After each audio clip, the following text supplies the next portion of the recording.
내가 백성 앞에서 공포하여야 할 법규는 다음과 같다. 너희가 히브리 종을 사면 그는 6해 동안 종살이를 해야 하고 7해가 되면 아무런 몸값을 내지 않고서도 자유의 몸이 된다. 그가 혼자 종이 되어 들어왔으면 혼자 나가고 아내를 데리고 종으로 들어왔으면 아내를 데리고 나간다.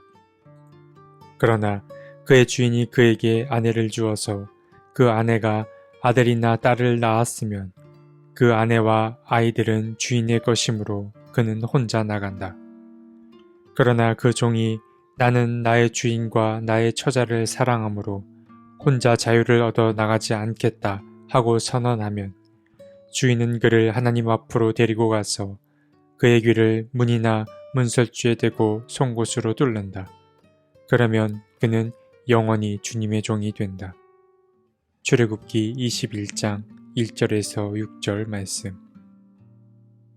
이집트를 탈출한 이스라엘 백성들은 광야에서 오랜 시간을 보냅니다. 광야에서의 시간은 과거의 시간과 미래의 시간 사이에 있는 과도기의 시간이라고 할 수 있습니다. 그렇게 광야에서의 시간은 이전 것은 지나가고 새로운 것이 도래하거나 세워지는 시간을 말합니다. 그동안 이스라엘 백성들을 억압하고 제약하던 이집트의 모든 법규가 사라졌습니다. 그리고 그 자리에 하나님과 언약 백성 사이에 새로운 법규들이 세워지게 됩니다. 이스라엘 민족은 하나님과의 관계를 새롭게 정립해야 했습니다. 이집트 내에서의 때묻은 규정들은 버리고 온전하며 구별된 하나님과의 관계를 세워야 했습니다. 그래서 가장 먼저 등장한 규정이 바로 십계명입니다.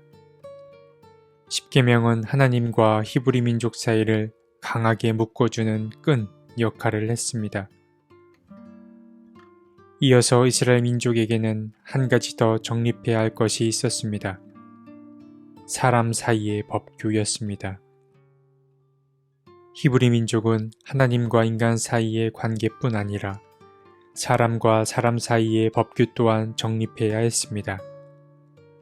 인간의 삶은 하나님과의 관계만큼이나 아주 섬세하고 미묘하기 때문입니다. 삶의 모든 정황을 파악할 순 없지만 대략적인 삶의 규율들은 필요했습니다. 바로 이 규정들이 오늘 말씀인 21장에 기록되어 있습니다. 출애굽기 21장에는 크게 3가지의 규정이 담겨 있습니다.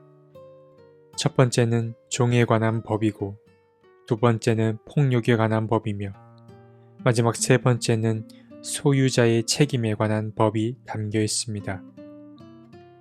성경에 나온 법규들이 지금 시대와는 무척 이질감이 있지만 그래도 히브리 민족은 이 광야 위에서 어떠한 법규들을 새롭게 정립했는지 간략히 살펴보려 합니다.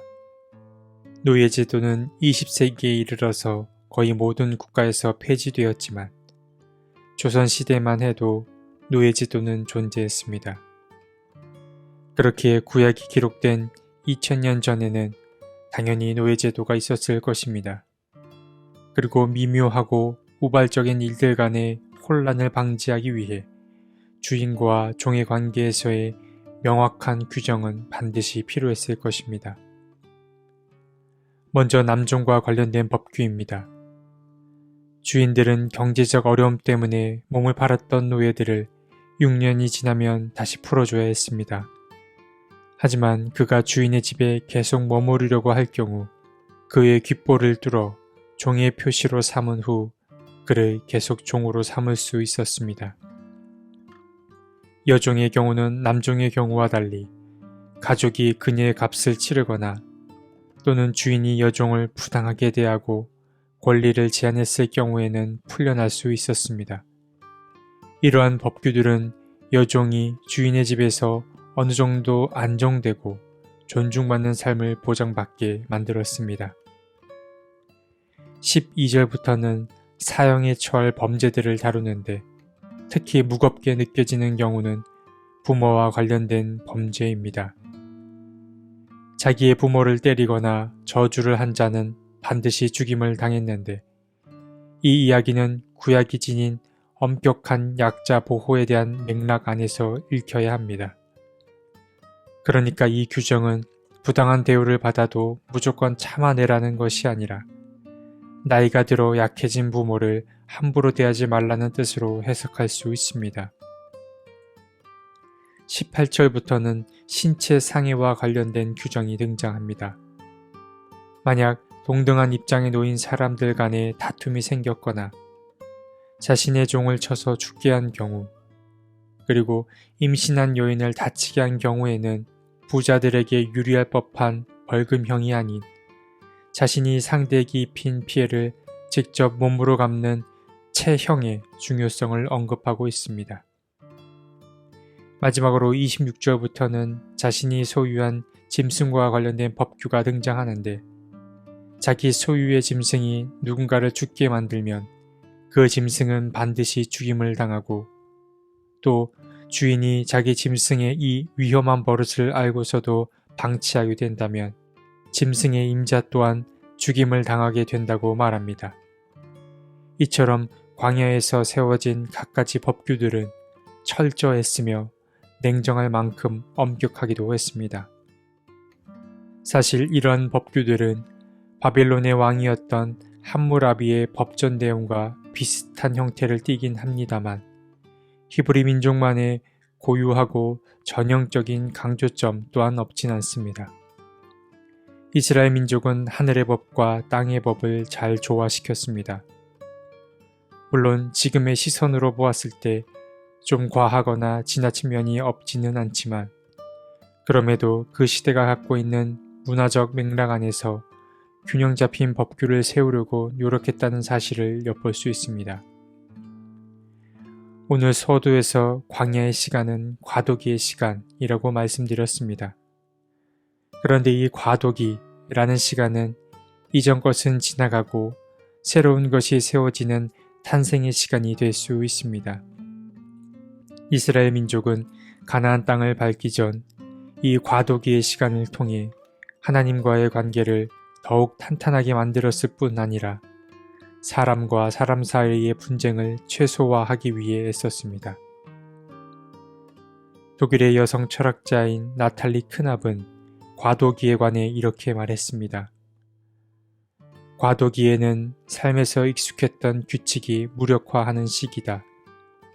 그런 시간들은 직선적으로 전개되는 틀에 박힌 삶의 반경에서는 전혀 끼어들여지가 없었던 경험과 깨달음과 느낌을 우리에게 안겨준다. 우리는 가끔 광야와 같은 시기를 보내게 됩니다. 이 시간은 우리의 통제 밖에서 이뤄지기에 무력감을 느낄 수밖에 없습니다. 하지만 이스라엘 민족은 이 과도기의 시간을 통해 하나님과의 관계와 사람들 사이의 관계를 새롭게 정립해 나갔습니다. 우리도 우리 일상에 불어닥친 광야와 같은 시간을 통해 새로운 경험과 새로운 깨달음을 얻을 수 있으면 좋겠습니다. 그리고 그 경험과 깨달음들이 하나님과 이웃과의 관계를 더욱 깊게 만들 수 있으면 좋겠습니다.